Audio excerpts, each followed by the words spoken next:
Stu Hart. Stewart Edward Hart, CM, May 3, 1915 – October 16, 2003, was a Canadian professional wrestler, wrestling booker, promoter, coach, and trainer, football player, amateur wrestler, and sailor. He is best known for founding and handling Stampede Wrestling, a professional wrestling promotion based in Calgary, Alberta, teaching many individuals at its associated wrestling school The Dungeon and establishing a professional wrestling dynasty consisting of his relatives and close trainees. As the patriarch of the Hart wrestling family, Hart is the ancestor of many wrestlers, most notably being the father of Bret and Owen Hart as well as the grandfather of Natalya Neidhart, Teddy Hart, and David Hart Smith. Hart was born to a poor Saskatchewan family but became a successful amateur wrestler during the 1930s and early 1940s, holding many national championships, as well as engaging in many other sports. He began wrestling for show in 1943 with the Royal Canadian Navy while serving in World War II as he could not go to the 1940 Summer Olympics due to the war. After leaving the service he traveled to America and debuted professionally for the New York wrestling territory in 1946. Hart was considered very handsome and a good in-ring performer, focusing on a submission-like and technical style of wrestling, but despite this and being popular in general he was not given a major spotlight by the writers, and soon after marrying Helen Smith, whom he met in New York City, he created his own promotion in Edmonton, Alberta, which would be known as Stampede Wrestling, and took over the surrounding wrestling territory which covered most of Western Canada and the U.S. state of Montana. The territory would go on to become known as the Stampede Territory thenceforth. In 1949, Stu and Helen moved to Great Falls, Montana. Hart's promotion featured a large variety of outside stars from the wrestling industry as well as homegrown talent for whom he booked storylines. Beginning from the 1950s, Hart helped train a large number of people for his company and gained a reputation as one of the best teachers in the wrestling business. In October 1951, Stu and Helen moved to Calgary, Alberta, into what would become the famous Hart House. Hart remained an active full-time wrestler until the 1960s when he entered semi-in-ring retirement. Thereafter he would focus mostly on promoting, booking, and teaching, as well as raising his 12 children with Helen while still appearing in the ring sporadically until the 1980s. Throughout his career, Hart almost exclusively portrayed a heroic character, a so-called babyface role, and only held one professional title, the NWA Northwest Tag Team Championship. After selling his territory to Titan Sports, Inc. in 1984, Hart would make several appearances on WWF television and pay-per-view with his wife, often involved in storylines surrounding his sons Bret and Owen and several of his sons-in-law who were signed to the company. He continued to teach wrestling at his home in Calgary until the 1990s when he suffered a severe leg injury and had to stop engaging excessively with students, leaving most of the work for his sons Bruce and Keith. He died at age 88 in October 2003 after suffering from multiple medical issues. Hart is regarded by many, including major wrestling historian and sports journalist Dave Meltzer, as one of the most influential and important figures in professional wrestling history and an icon of the art form. His greatest contribution to the art was as a promoter and trainer. Along with Bret and Owen, Hart's trainees included future world champions Fritz von Erich, superstar Billy Graham, Chris Jericho, Edge, Christian, Mark Henry, Chris Benoit, and Jushin Thunder Liger. Hart was a member of the inaugural Wrestling Observer Newsletter Hall of Fame class in 1996 and was inducted into the WWE Hall of Fame in 2010 by his son Bret. Hart was also well known for his involvement in over 30 charities, for which he was named a member of the Order of Canada, the second highest honor for merit which can be given in Canada and the highest civilian honor. Early life. He was born in Saskatoon in 1915 to Edward and Elizabeth Stewart Hart. He was mainly of Scots-Irish descent from his father's side but also had Scottish and English ancestry from his mother. His childhood was impoverished. As a boy, Stu Hart lived in a tent with his family on the prairie in Alberta, living off the land, milking cows and wild game that Stu took down with his slingshot.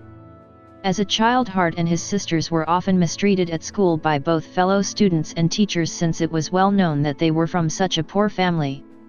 Hart was also berated and treated with disdain for being left-handed, something seen as deviant at the time. Like most left-handed children at the time, he was forced to work with his right, and as a result he became ambidextrous. In 1928, his father was arrested for failure to pay back taxes, while the Salvation Army sent Stu, his mother, and two sisters, Sylvester and Edrie, to live in Edmonton. Due to his destitute childhood and youth, Hart did not experience a dramatic shift in life quality or mentality during the Great Depression, which affected most others around him in Edmonton. Amateur wrestling. Hart was trained in catch wrestling in his youth by other boys. Speaking of it, Stu said that his head would be blue by the time they let go of him. Stu taught this shoot style to all who trained under him in the 1980s and 1990s, with the thought that teaching his students real submission moves would make their professional wrestling style sharper. During his time in Edmonton with his mother and sisters, Hart began finding an interest in sports, with wrestling and football being his favorites. He started weightlifting and training for wrestling when he was 14 years old and quickly built a strong neck and impressive arms. He began attending amateur wrestling classes when he joined the YMCA in Edmonton in 1929 and soon became a talented grappler. By the age of 15, Hart won the Edmonton City Championship in the middleweight class and the Alberta Provincial Championship later that same year. Hart continued to train and improve his abilities, and by 1937 he was the Dominion welterweight champion. Also in 1937 he won a gold medal in the welterweight class from the Amateur Athletic Union of Canada.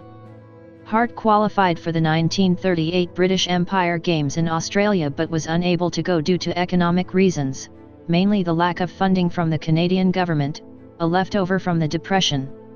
During the mid-1930s, Hart also coached wrestling at the University of Alberta. His amateur career peaked in May 1940 when Hart won the Dominion Amateur Wrestling Championship in the light heavyweight category. Hart qualified and would have competed at the Summer Olympics in Helsinki in 1940 but could not due to it being cancelled because of the outbreak of World War II, which was a terrible blow to Hart personally, as it had been his dream to compete at the Olympics from a very young age. Other sport ventures and military service. While Hart was mainly a lover of submission wrestling, he was also an outstanding all-around athlete who played virtually every sport available, excelling at football, baseball, and fastball notably. Hart played professionally for the Edmonton Eskimos from 1937 to 1939 as a center and was considered a standout performer at the time. Hart had initially been slated for the 1941 season as well but had to decline due to other commitments which prevented him from joining at that time.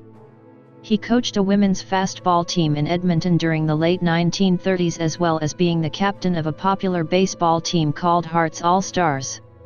The players of Hart's All-Stars consisted of sheet metal workers from Edmonton whom he trained.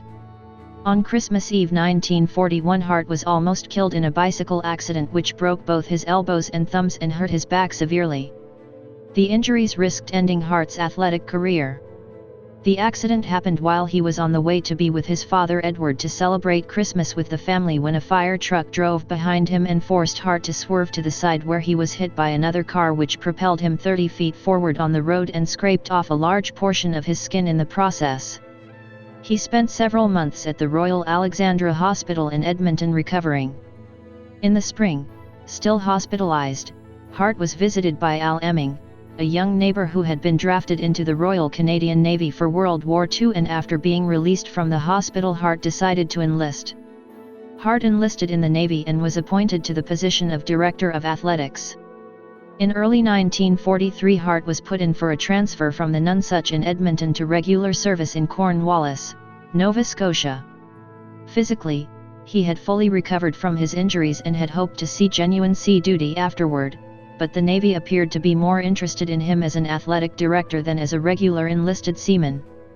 By later 1943, the Navy had him wrestling mostly to amuse the other servicemen, instead of purely competitively. He performed regularly before thousands of other enlisted men in drill halls. Several of the men he worked with would end up being employed by Hart when he became a promoter later in life. Hart spent much of his free time during World War II performing and organizing different sports events to raise funds to the war effort. As an active sailor and director of athletics, Hart was the leader of all the sports teams available and a member of them as well, most notably the fastball team and the wrestling team. Hart originally wanted to leave the Navy when the war was over, but the organization considered him to be a great asset both as a trainer as well as a showpiece, persuading him to stay. He would attempt to ask to be let go several times later but was told to stay again. Eventually, Hart was given his discharge from the Navy in early 1946. Professional wrestling career. New York Territory, 1946–1947. It was during his time in the Navy that Stu was introduced to professional wrestling. Around this time, Hart and Al Emming, a future wrestler, nature conservationist, and fellow sailor, became closer as friends. Emming later would help him handle his own promotion. After recovering from a car accident, Stu competed in various exhibition matches to entertain the troops. In 1946, while receiving training from Toots Mondt, Hart debuted in New York City. Early on, Hart experienced harsh treatment from his fellow wrestlers in the ring and during training, being considered a pretty boy at first by his peers and older wrestlers, described as tall, dark, and handsome. With a build that would put movie idols to shame, he was immediately a favorite with the female fans. Hart would often be swarmed by women and covered with kisses as he made his way to the ring. The roughing up of younger performers by veteran workers was common at the time in the industry, but Hart adapted to it rather quickly and would retaliate with the same treatment, utilizing his catch wrestling experience to his advantage. While never given the opportunity to be champion, Hart did partake in several high-profile matches with the likes of Luthus and Frank Sexton. He also developed a reputation as a legitimate athlete and tough guy in the business. Hart was a frequent tag team wrestler together with Lord James Blears. Blears and Hart lived together for 6 months with another wrestler named Sander Kovacs, whom Hart already knew from the Navy. They used to frequent the beaches at Long Beach in New York on their free time, and it was on the beach that Hart first met his wife Helen Smith and her family. Hart had quickly become a rising star in the area but chose to leave together with his newly engaged fiancée only about a year and a half after debuting. National Wrestling Alliance, 1947–1984. By 1947, Hart was working for Jerry Meeker and Larry Tillman in Montana as both a wrestler and a booker. In late 1947 he traveled to wrestle in San Antonio briefly. In September 1948, Hart established Klondike Wrestling in Edmonton. The promotion joined the NWA in 1948. In 1949, Hart was involved in a storyline with the heel Lord Albert Mills. They were scheduled to have a 2 out of 3 main event match at the Billings Sports Arena on Monday the 19th of December. The match was a follow-up to another one the previous week when Mills had gotten the win through nefarious means. Hart was portrayed as having been caught off guard the Monday before when it happened. Hart was a perpetual face during his in-ring career, including during his time with the NWA, and was a noted draw for women in the areas he wrestled. In 1950, Hart wrestled for the NWA-associated Alex Turk Promotions in Winnipeg. The first match was against Vern Gagne on June 29 at the Civic Auditorium. The match resulted in a draw. He also wrestled in a match against Matt Murphy in the Civic Auditorium on November 9, which he was booked to win. In 1951, Hart purchased a mansion in Patterson Heights, Calgary, the Hart House, which is now considered a heritage site. Its basement, later known as the Dungeon, provided training grounds for his wrestling pupils. Later that year Hart headlined an event in Wisconsin, again together with Vern Gagne. Hart was still favored by women at this time, even against a bigger star like Gagne. Big Time Wrestling and Wildcat Wrestling, 1952–1967. In 1952, Hart bought up Tillman's territory in Alberta and merged his own promotion with it into Big Time Wrestling. The promotion would later change name to Wildcat Wrestling and lastly morph into Stampede Wrestling many years later. The televised version of Hart's wrestling shows were one of Canada's longest-running television programs, lasting over 30 years, and remained one of Calgary's most popular sports programs. eventually airing in over 50 countries worldwide. Stampede Wrestling, 1967–1984. Hart's Stampede Wrestling was responsible for developing many wrestlers who would later become very successful in other promotions and territories, mainly in the WWF. Hart would generally close the promotion down during summers and open it up again during the winter when the other territories were closed. Hart had on occasions wrestled animals such as tigers and grizzly bears as part of promotional efforts for the company as well as charity. Later in life, Hart would often let his sons Bruce and Keith handle the booking of the promotion. Post-retirement appearances, 1991–2003. Hart made several appearances on WWE television in the 1990s and early 2000s. The majority of those appearances involved his sons, Bret and Owen Hart. A recurring staple of these appearances in the 1990s was that Stu and Helen would be verbally attacked by several of the commentators, mostly by Bobby Heenan and Jerry Lawler, who was in a long-running feud with Bret during this point in time. At the 1993 pay-per-view event Survivor Series, Stu had a planned physical interaction outside of the ring with Shawn Michaels. Michaels was involved in a match with Stu's sons, Bruce, Keith, Bret, and Owen Hart.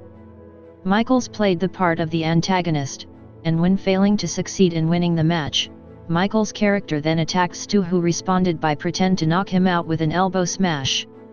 Michaels later stated that he was happy to take the hit as he considered it an honor. Hart also appeared in WCW at the Slamboree 1993, a Legends reunion event. As a trainer, Hart trained the vast majority of his trainees in the basement of the Hart Mansion, known as the Dungeon. Hart used the location from the time that he bought it in October 1951 until the late 1990s. All 8 of his sons and many others such as Junkyard Dog, Jushin Liger, Superstar Billy Graham and the British Bulldog were educated there. Hart's training technique, called stretching, consisted of Hart putting his trainees in painful submission holds and holding on for a substantial time to improve their pain endurance to prepare them for the life of professional wrestling. Hart's technique was well known, and he would let anyone who wished to let him apply one of his holds do so if they came to his home. Hart's son Bret once spoke about a well-known case where he stretched a priest, stating that his father wasn't prejudiced, since he stretched a rabbi once too. Some of Hart's former students, including his son Bret, have mentioned that his stretching would sometimes result in broken blood vessels in the eyes, something which others have attempted to learn from his father. Hart was said to have had a special liking for training football players and bodybuilders since he enjoyed testing their strength. Some have described his training as torture and have accused Hart of being a sadist who enjoyed inflicting pain on people and was more interested in doing so than teach them professional wrestling. Many who were close to Hart in his life have denied these claims. Stu's 7th son Ross has said that his father was always generous and compassionate with his children and others in person, but added that he was different when training people, believing that there was no easy way to teach wrestling. His daughter-in-law Martha has expressed in her book that she felt sure that Hart was well aware of his students' limits and never meant to actually harm any of them, stating that he was always careful not to apply too much pressure on any of his holds and intended more to scare them than maim them. Although she recalled several times when she thought she would pass out from the pain of the holds he had put on her, which he had meant as a playful gesture. She added that it was fair to say that he had never seriously hurt anyone physically, albeit he may have inadvertently done so mentally. Despite this, she also disclosed that her husband Owen had long been scared of his father during childhood due to his fearsome reputation and hearing his brothers as well as other trainees' screams from the family's basement where Hart's training hall was located. This fear lingered into Owen's adolescence but ceased when he became an adult. Owen himself revealed in the 1997 documentary Hitman Hart, Wrestling with Shadows, that he was often intimidated by his father but respected him and that kept him from misbehaving. In the same documentary, his 3rd son Keith explained that many may have believed his father to be a psychopath at first glance, but that you had to know him intimately to understand that he wasn't anything like that beneath the surface. Wrestling manager Jim Cornette has theorized that his cruel upbringing and tough early development may have played a part in the seemingly contradictory behavior from Hart, as both a dedicated family man and apparently sadistic tormentor of his students. Wrestlers trained. Personal life. Hart was close friends with fellow wrestler Luther Jacob Goodall, better known by the name Luther Lindsay. Goodall was one of the few men who bested him in the infamous dungeon, and Hart reportedly carried a picture of him in his wallet until his passing in 2003. Goodall's death in 1972 affected Hart tremendously. Hart's son Keith described them as being as close as brothers. Hart was also a good friend of wrestling promoter Jack Pfeffer, whom he asked to be the godfather of his son Ross, as well as Calgary Mayor Rod Sykes and ice hockey player Brian Conacher. All of the wrestling belts that Hart used for his promotions were handmade by himself. Making championship belts was one of Hart's many domestic skills. Hart allegedly wrote the foreword to the controversial book Under the Mat, which was written by his youngest daughter, Diana Hart. His son Bret has questioned the legitimacy of it, and has stated that if Hart did write the foreword, his daughter probably did not let him read the book beforehand. Family. Hart married a New Yorker, Helen Smith, born February 16, 1924, died November 4, 2001, the daughter of Olympic marathon runner Harry Smith on December 31, 1947. Stu and Helen were married for over 53 years until Helen's death at the age of 77. Stu and Helen raised their 12 children in the Hart mansion: Smith, Bruce, Keith, Wayne, Dean, Ellie, Georgia, Brett, Allison, Ross, Diana, and Owen. Hart was a non-denominational Christian, however. He had all his children baptized by a local Catholic priest. The couple have around 36 biological grandchildren and several great-grandchildren, 3 of them, his oldest grandson Teddy Annis's son Bradley and his oldest granddaughter Toby McKiver's 2 oldest daughters Amanda and Jessica were born during Hart's lifetime. Tom and Michelle Billington's 3 children, Bronwyn, Merak, and Amaris, are also often included in the list of his grandchildren. Therefore Bronwyn's daughter Miami is also often referred to as one of his great-grandchildren. Many of his grandchildren went on to become wrestlers or were otherwise involved in wrestling. In 1949, Hart and his wife Helen, who was pregnant with their second child, Bruce, were in a car accident on their way home from a wrestling match. Hart was unscathed, although he did break the car's steering wheel on impact. However, his wife Helen suffered several injuries and had to be held in a hospital for a long time, leading them to leaving their oldest child, Smith, with Helen's parents Elizabeth and Harry Smith for 2 years. According to his son Ross, Hart was severely affected and badly aged by being bereaved of his youngest son Owen in 1999, and by becoming a widower in 2001. Philanthropy. Because of his extensive work as a coach and mentor to many young athletes, as well as over 30 years of charitable work in his hometown, Stu Hart was appointed a member of the Order of Canada on November 15, 2000. He was honored with an investiture on May 31, 2001 in Ottawa. Death. In May 2003, Hart had a life-threatening bout of pneumonia, which saw him hospitalized at Rocky View General Hospital, although Hart recovered later that month and returned to his residence at the Hart House. On October 3, 2003, Hart was readmitted to Rocky View General Hospital as a result of an elbow infection, at which he then developed pneumonia again. He also suffered from ailments associated with diabetes and arthritis. After a brief improvement in his health for a few days from October 11, he suffered a stroke on October 15, and died the following day. He was 88 years old. Hart's funeral service was attended by approximately 1,000 people. He was cremated and his ashes were later interred at Eden Brook Memorial Gardens in a plot with his wife Helen, who had died almost 2 years earlier in November 2001. Legacy. Hart is regarded by many as one of the most important and respected people in the history of professional wrestling, and an icon of the art.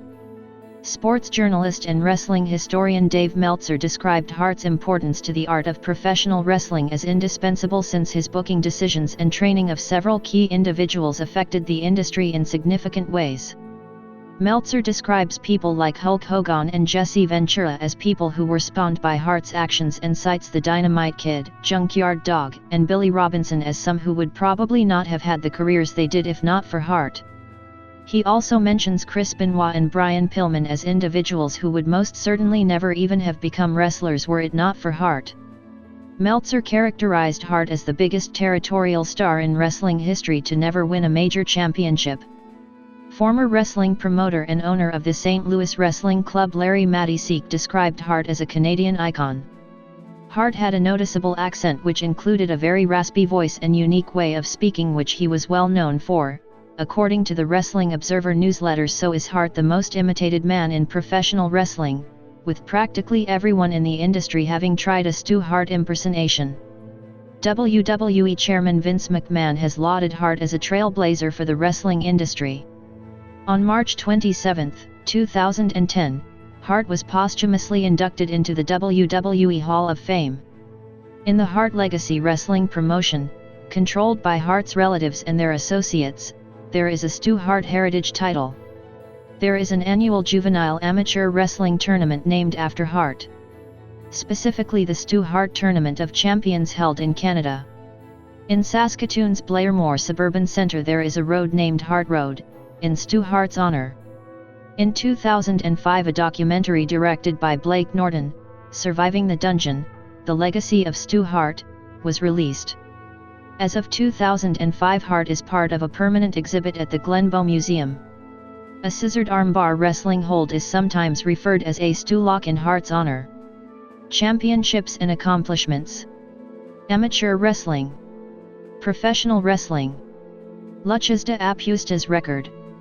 Accolades and recognitions. Honors and decorations. Awards and nominations.